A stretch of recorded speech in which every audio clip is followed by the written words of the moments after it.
Assalamualaikum warahmatullahi wabarakatuh. Perkenalkan, nama saya Sakila, Prodi Ilmu Ekonomi Studi Pembangunan, mata kuliah Laboratorium Metode Kuantitatif.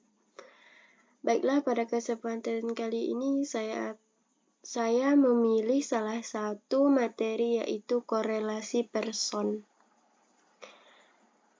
yang menggunakan aplikasi SPSS. Yang pertama yaitu kita lihat dari mind map-nya yang sudah saya sediakan, yaitu uji korelasi person dengan SPSS. Kemudian yaitu korelasi dasar analisis korelasi.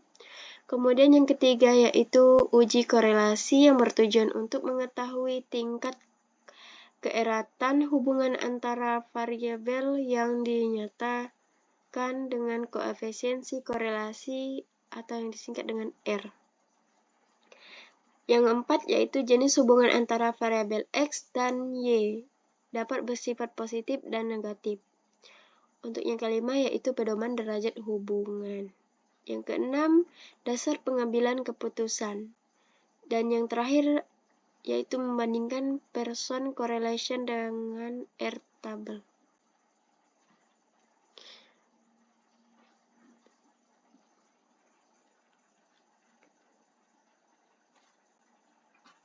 Baiklah, sebelumnya saya akan menjelaskan yang perlu kita ketahui tentang konsep dasar dalam analisis korelasi,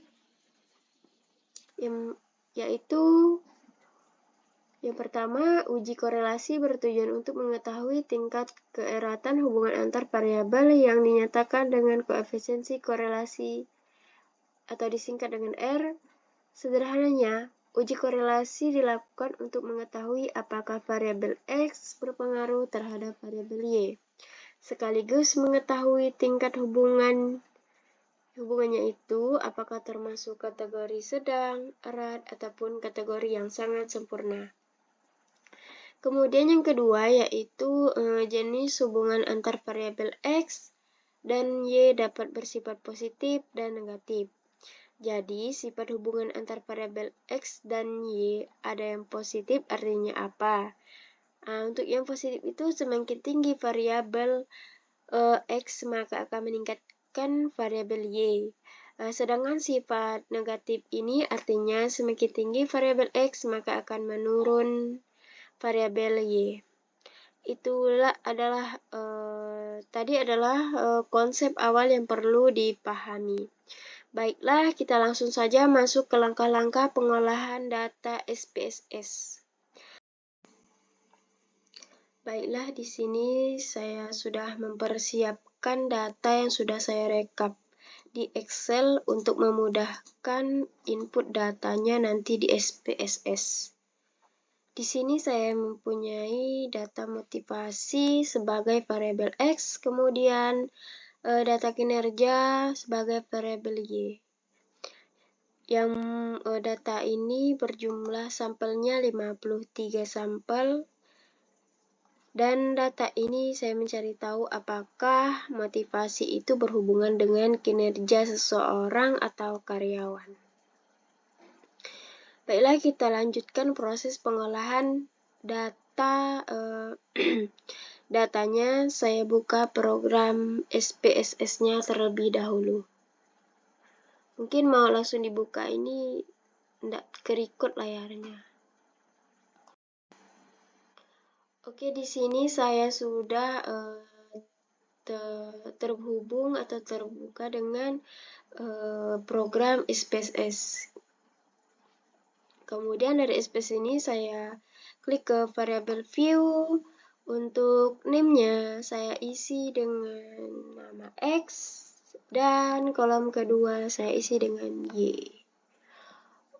Oke, untuk labelnya saya kasih dengan motivasi sesuai dengan data yang tadi saya sediakan.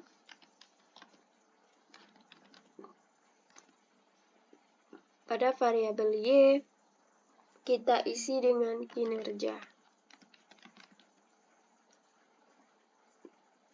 Oke, sudah sampai di sini. Kemudian kita ke data view, dan ini namanya sudah ada ya, tersedia variabel X dan Y. Oke,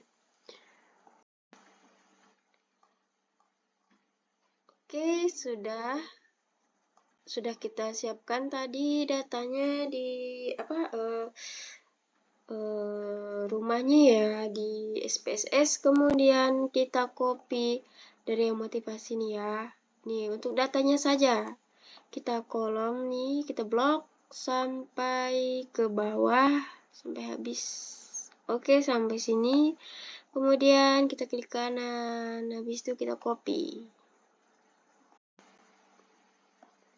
Selanjutnya pada variabel X ini dan antara 1 kolom 1 ini baris 1, kemudian kita klik kanan, kemudian kita pastekan. Ini adalah data yang sudah kita lihat, yang sudah kita copy tadi dari Excel. Nah, ini sesuai ya, sudah benar, ada 53 sampel. Oke, kita lanjut. Langkah-langkah berikutnya adalah kita analisis data. Oke, untuk analisis datanya kita pilih ke analis, kemudian kita ke correlate, ke bivariate. Oke, kemudian motivasi dan kinerjanya kita blok keduanya ini, kemudian kita pindahkan ke variabel. Oke, sudah. Pada bagian correlation coefficients ini kita centang yang person, karena kita akan uji korelasi person. Kemudian pada test of significance kita klik to tilde. Kemudian kita centang juga flag significant correlation. Habis itu kita tinggal klik OK. Maka ini adalah outputnya.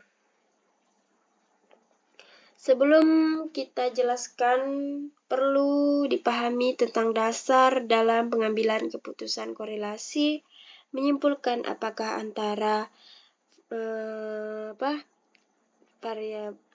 motivasi dengan kinerja mempunyai hubungan yang signifikan.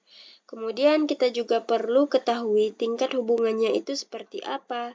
Di sini saya sudah persiapkan dasar pengambilan keputusan dalam uji korelasi. Oke, sebentar ya. Oke, ini adalah dasar pengambilan keputusan. Jika nilai signifikannya kurang dari 0,05, maka berkorelasi.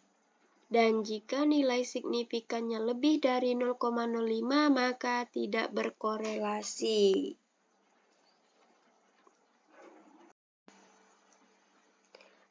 Dari hasil output ini signifikan untuk hubungan motivasi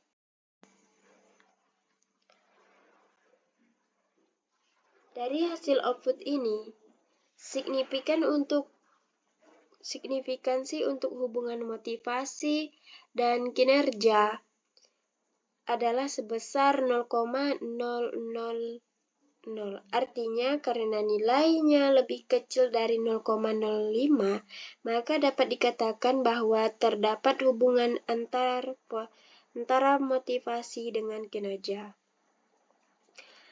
Kemudian kita beralih ke pedoman derajat hubungan. Oke, kemudian pada pedoman derajat hubungan kita lihat nilai person correlation 0,00 sampai dengan 0,20 tidak ada korelasi. Kemudian nilai person correlation 0,21 sampai dengan 0,040 sama dengan korelasi lemah. Yang ketiga, nilai person correlation 0,41 sampai dengan 0,60 korelasi sedang. Selanjutnya, nilai person correlation 0,61 sampai dengan 0,80 sama dengan korelasi kuat. dan nilai person correlation 0,81 sampai dengan 1,00 sama dengan korelasi sempurna.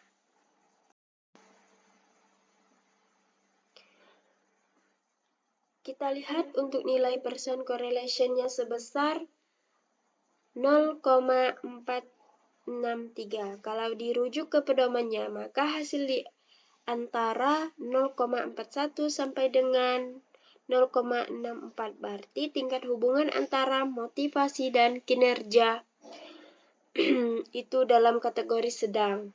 Kemudian kalau kita ingin melihat arah positif atau negatif pedomannya adalah nilai pada person correlation ini kan positif nih. 0,463. Dapat disimpulkan bahwa motivasi berhubungan secara positif terhadap kinerja dengan derajat hubungan korelasi sedang. Baiklah, selanjutnya bagaimana jika nilai signifikansi tepat di angka 0,05? Bagaimana ini? Ya, kita akan membandingkan person correlation dengan R-tabel. Ketentuannya adalah person correlation lebih besar R-tabel sama dengan kesimpulannya yaitu berhubungan. Dan jika person correlation kurang dari R-tabel sama dengan tidak berhubungan.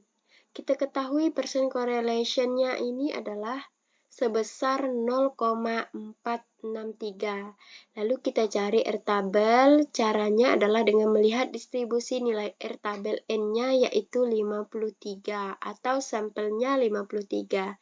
Sehingga berdasarkan keputusan dari uji korelasi R-tabel dapat hubungan dengan motivasi dan kinerja. Baiklah, sudah terjawab semua tentang korelasi person. Mungkin sampai di sini saja penjelasan saya. Sekian dari saya tentang korelasi person. Semoga bermanfaat untuk kita semua. Kurang dan lebih saya mohon maaf. Saya ucapkan terima kasih. Wassalamualaikum warahmatullahi wabarakatuh.